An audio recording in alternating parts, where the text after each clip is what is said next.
My lips keep falling off. How dare you? I'm not a cannibal, so order 1001 excuses not to order the meal. Have a pleasant, meal-free meal the next time you dine out. Century-old local hot dog stand is causing some controversy among neighbors. The statue of an 8-foot-tall hot dog in a bun looks shockingly like a big... Let's go. We have a live one, all set.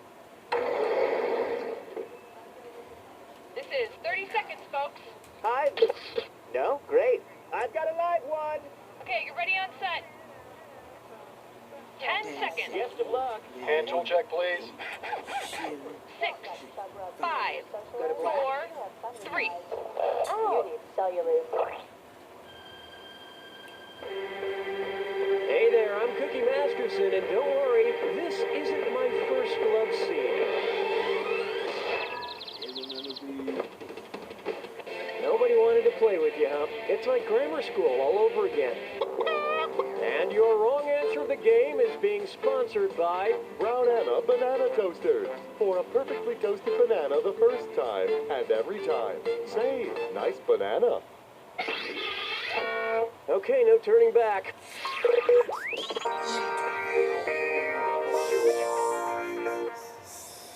First, will you calamari me? If Nadia Suleiman, better known as the Octomom, actually behaved like a female octopus, what would happen after she gave birth? She'd die, her spine would dissolve, she'd eat her children, or she'd eat the genitals of the father of her children.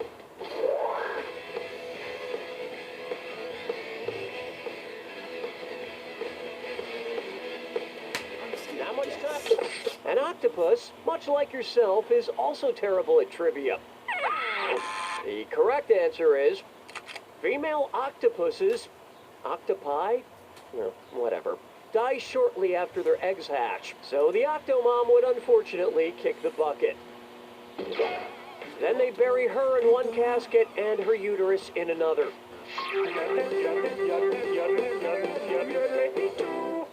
Take a stab at I Heart Atom. If Albert Einstein had written a romantic comedy about the atomic relationship between neutrons and electrons, which Jennifer Aniston flick would have provided the most appropriate title? The Breakup, The Object of My Affection, He's Just Not That Into You, or Leprechaun.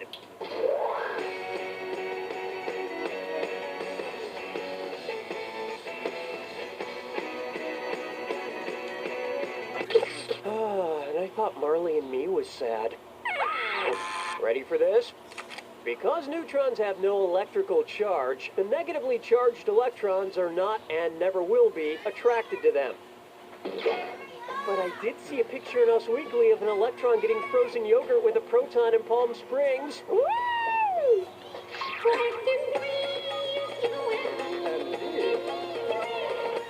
Here's one for you. Bed bugs, bye bye bye, and it's a toxic dis or dat.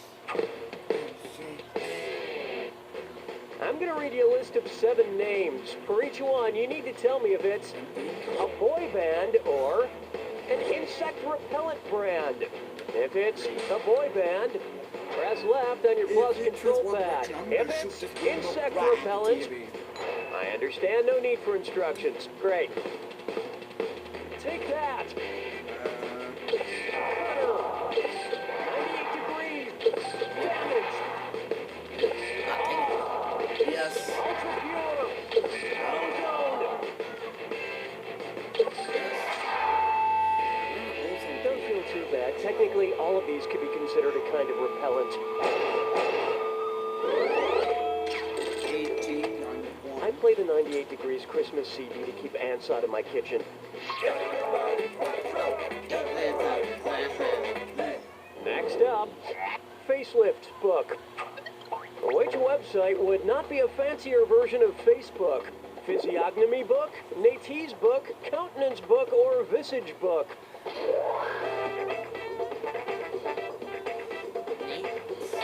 Nate's book would be a fancy name for ass book.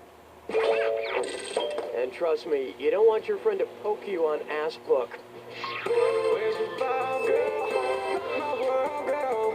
Ooh, yeah. Up next, Gory. Suppose Al Gore gets gored during the running of the bulls in Spain. If he demands a recount of all the bulls and steers in the run, what will the recount find? 12 suspicious bulls and steers, 20 dubious bulls and steers, 36 fishy bulls and steers, or 51 questions. That's a lot of bull. Were you thinking of this one? Each day of the running of the Bulls Festival, 6 bulls are released along with 6 steer, so 12 animals in total. The bull's horn didn't pierce Al Gore all the way through. It just left him with dangling chaps. That's the end of a thrilling first round. But you couldn't tell that by looking at your score. Don't forget, all the questions in round 2 are worth double. And don't forget, keep an eye out for the wrong answer of the game. It's still out there. Enough small talk.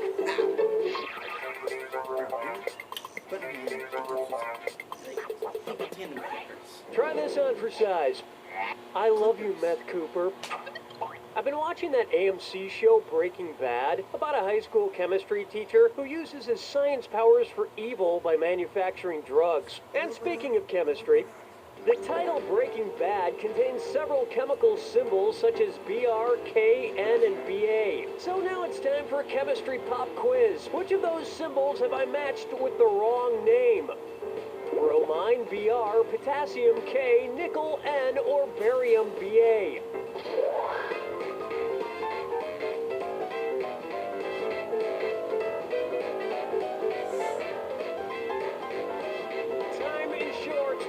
Oh, honestly. N stands for nitrogen. Nickel is Ni. Chemistry was never my strong suit in high school. And by that I mean I didn't have chemistry with anyone of the opposite sex, or the same sex, really. No, for some reason, K is the symbol for potassium. Just like there's an abundance of potassium in bananas, which will go great with your brand new banana toaster from Brownana's Banana Toasters, because bananas were never meant to be eaten at room temperature. This wrong answer of the game has earned you a sweet 8,000 clams. Well done.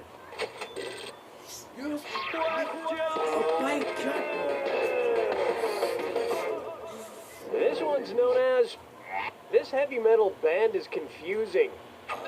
What might a typical headbanger yell at a Satan-worshipping death metal concert? Neptune's moon rocks! Helicopters kick ass! Meat substitutes rule! Whales wail!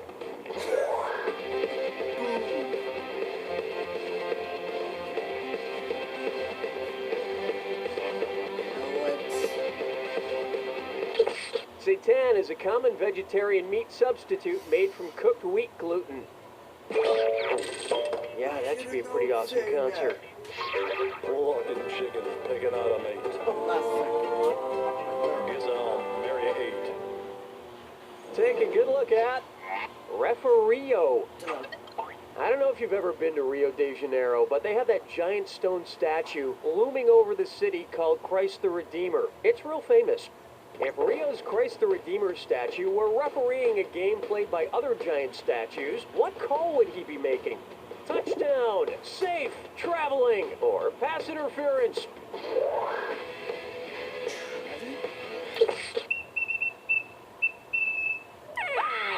Why didn't you pick this?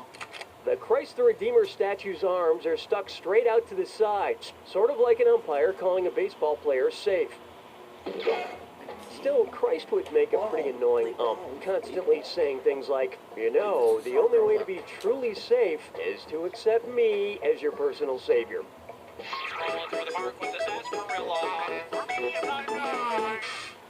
This one's called Stop Rhyming Now, I Mean It. Eating which of these snacks would make Mr. Peanut a cannibal? Corn nuts, Cracker Jacks, grape nuts, or munchies?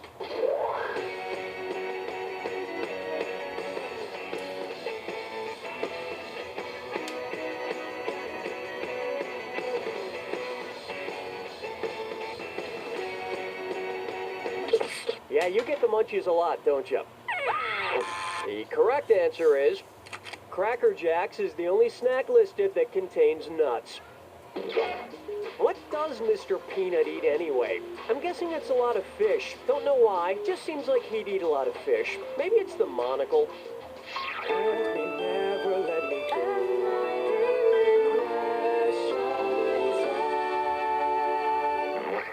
Coming up, Big Dickens.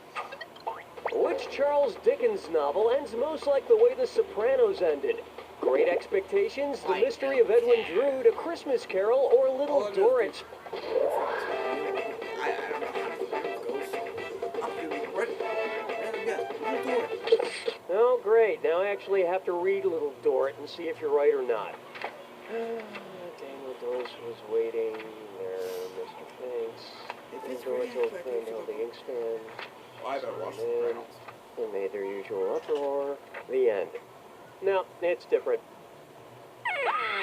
Allow me. Dickens died before finishing The Mystery of Edwin Drood, so it pretty much stops without getting to an ending, just as, love it or hate it, the last episode of The Sopranos dramatically cuts to black. I hate it when things don't have proper endings. Reminds me of a joke. A mobster, a writer, and a turn-of-the-century British street urchin walk into a...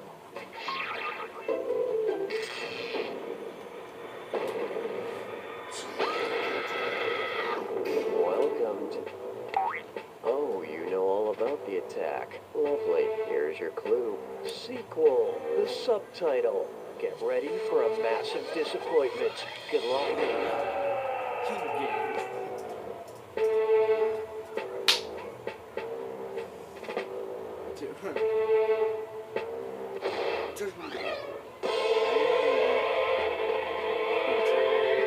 Don't know this.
There it is! You didn't do half bad. What do you want? A trophy? You know what? You can have a world's greatest grandpa regional semi-finalist mug. You don't know Jack! I want a cat. That's right. Donnie, what's happening? All right then. Have you any thinklings for jumping back in? The man lit his shirt on fire before he could make his getaway with the donut. I need 50 pounds in 2 weeks. I feel large and in charge. Watch out, people. Here I come. Chubba Bubba, all Martin Gravy Sports Street. Oh my god. Oh my god. Put on those pants. I enjoy a cold Chubba Bubba. Hey guys, watching, if you appreciate that, like it if you please comment. I appreciate that. Don't forget to subscribe. I'll see you guys next time.